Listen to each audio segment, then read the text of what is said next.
Yo, what's up, everybody? This is Jose from Jose Likes Fishing. I'm about to hook you guys up with the top 10 fishing spots in the state of Florida.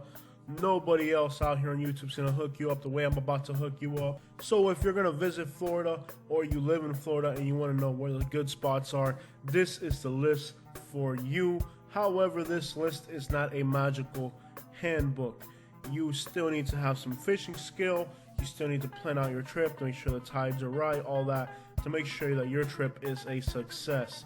So with that said, we're going to get into the top 10 best fishing spots in the state of Florida for 2020. Jose from Jose Likes Fishing. I'm going to hook you guys up with this list. And for the haters, you don't even own your own house and you're over here talking about, that's my fishing spot. You probably still live with your mama paying rent. You don't even own your house and you're over here talking about you own the fishing spot. Number 10 on the list is not the Skyway Bridge. The Skyway Bridge is not on this list. That is the most sucker spot you could have somebody recommend to you. You're going to spend $30 you got to pay a toll to get on the bridge, and then you got to pay at a booth to get on the bridge. And once you get on the bridge, there's like 10,000 people fishing, and not a single one of them is catching anything. But I saw a guy on Facebook that had a grouper. Yeah, but there was 30,000 people fishing there that day, and he was the only one who caught a grouper. So no, the Skyway Fishing Bridge, I definitely don't recommend it. You should do it at some point in your life just to try it out, but I've tried it many times, and not only did I not catch anything, but of the 30,000 people who were probably on the bridge that day, none of them caught anything either. So no, Skyway Bridge is not on the list. However, number 10, Boca Grande is on the list. Yo, with Google Maps, this is not 1996. It's 2019. We all have Google Maps, and you can find these fishing spots on your phone. So really, if you go on the internet, you'll find these fishing spots. I'm not giving nothing away that you can't find on your phone. It's not like before where if there's a lake out in the woods, nobody knew about it. It's 2019, almost 2020, guys. So number 10 is Boca Grande. At this state park, the wife and the kids can play on the beach while you fish. There's a lighthouse museum, so you'll be able to get your fishing on while the wife and the kids can do their own thing. And that's really important because a lot of times with fishing, we're not able to find a balance between family and fishing. This is one of those spots where you can go fishing, wife can go on the beach. Great area to fish, Boca Grande. Number 9 is the Harbor Heights Park. I am not big on shark fishing, but if you are into shark fishing, the Peace River is an estuary system that is just perfect. It's like a nursing house. It's like a nursing home for sharks. They're in there, and if you like shark fishing, this park, it's by Interstate 75. You can get off. Again, the wife and the kids can enjoy the park, and you can enjoy some fishing.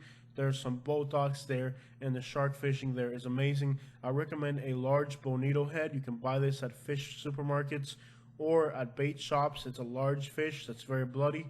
You put a big circle hook through its mouth. You get some heavy lines, and you go out there and try to catch your first shark if you haven't done it yet. I don't know too well about other species. I know there's snook through there. It's really hit or miss with the snook there. If you're really looking for a snook spot in Southwest Florida, number 8 is the Ortona Locks. This is in La Belle, Florida. The Caloosahatchee River comes from Fort Myers and goes all the way to Lake Okeechobee. And this lock here, when the water's moving, of course you got to time it the right time of year. You got to know the water's moving. When the water's moving, the snook come right up to there. The snook and the tarpon are incredible.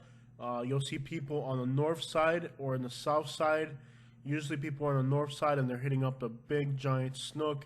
If you hit the south side, you'll get a lot more garfish. It's an awesome spot, and again, there's a park there. So with that, you can bring the wife. They can enjoy the park, and you can enjoy the fishing, and the views are nice. There's a beautiful big boardwalk. It's a real nice, clean place to fish. And there's also a campground there, so if you have an RV camper, check that out. And you can also rent the campers. This year, I've seen a lot more campers than ever. It's really becoming popular for people to rent a camper, and that's an awesome idea since it's getting so expensive to actually rent a place in South Florida. Number 7 is Port of the Isles. On US 41, south of Naples, is this canal system that goes back into the Everglades. You'll see everything from large alligators to snook to tarpon. There's even reports of pacu, which are really hard to find outside of the Miami area. So there's all types of stuff in there. You'll definitely get some Mayans. You'll definitely get some garfish. And there's a dam on the north side. So depending on what the water's doing, you'll pick which side you want to fish. It's an awesome fishing spot. You do have to pay like $2 to get in the park. And there is a porta potty there. So it's not very civilized, but it's civilized enough where you can maybe pack a lunch and spend the afternoon out there. Last time I was out there, I hooked into a really large catfish, so it's a real mix. There's a little bit of both. Number 5 on the list is Cedar Key Fishing Pier. Cedar Key is an amazing place. It is quite the drive from anywhere in Florida. However, it is worth the drive. The restaurants are amazing. The views are amazing. There's a lot of shopping, lots of stores, lots of stuff to do, and the fishing pier is really worth it. There are redfish. That is what most people are targeting. Amazing redfish. Also, you can rent a boat, and there are islands a little bit further out that are really awesome. You can rent a boat and go out to those little islands and have a little island yourself, or you can stay on the island of Cedar Key and enjoy fishing, enjoy an awesome little island. It's one of those places, again, where not only can you have a good time fishing, but the wife can do some shopping, you can get some dinner, and you can do all that in one spot. So it's a very clean, very family-friendly fishing destination that won't make the wife get upset at you. And it's a very remote location, so they can definitely use the money. Number 4 on the list is the Goodland Bridge. Between Marco Island and the Florida Everglades is the city of Goodland, and just to the north is the Goodland Bridge. It is an amazing spot. You do need to be careful because there are large alligators, and yes, alligators do go into the salt water there. It's a brackish mix. If the tides are not moving, it's a pretty crappy spot, but when the tides are right, there's an old abandoned bridge right underneath the main bridge. There's some sandbars. There's all types of different environments right there. If you have a canoe, you can ride it out. It's an amazing spot to go fishing. So if you're doing some shoreline, you can pull right up to the sand, fish right on the bank. You don't even have to get your stuff out of the car. Usually there's not more than a few kayakers out there, so you can really get underneath that bridge, settle down underneath wherever you feel comfortable in the shade underneath the bridge, and fish. It's an awesome spot. Make sure you bring the bug spray. The mosquitoes are horrible in that area. Number 3 is the Boquilla Fishing Pier. Boquilla is in a hard-to-reach spot. It's on an island. You got to go all the way through Cape Coral. But when you get to Pine Island, you go north. And you can also check out all of the markets there. They have farmers markets, and they have mango nurseries. So if you like tropical plants, you can pick up some mangoes and other tropical plants. Boquilla itself is a beautiful little town. It's a very neat little place, and great place to take the family wife. There's a fishing pier. You have to pay to get on the pier, but it's really worth it. The fishing is amazing. The water is usually clear enough to where you can see stuff in the water. There's redfish, there's snapper, there's snook. It's just an amazing fishing spot, and there's usually other people fishing there, so it gives you an opportunity to see what other people are doing and how they're catching their fish. It's an amazing spot, and it's really worth the number 3 spot on the list. Number 2 on the list is the Venice Inlet. Whether you are on the north side or on the south side, the Venice Inlet is an amazing place to fish. On both sides, you can park your car right next to the fishing spots. Make sure the weather is really good. It's not too windy, because if the weather is windy, it's very open and exposed, and the water gets really dirty. There's snapper, there's snook. It's a really good spot to fish, so make sure you plan out accordingly. Sometimes you can get a bench right near the water. There's also a pier, a fishing pier in Venice Inlet, but it's a beautiful little town as well, worth checking it out. So Venice Inlet definitely deserves a number 2 spot on the list. The city of Venice has a lot of really good fishing spots. It's a beautiful place, so the wife should enjoy the drive if you're going with the family.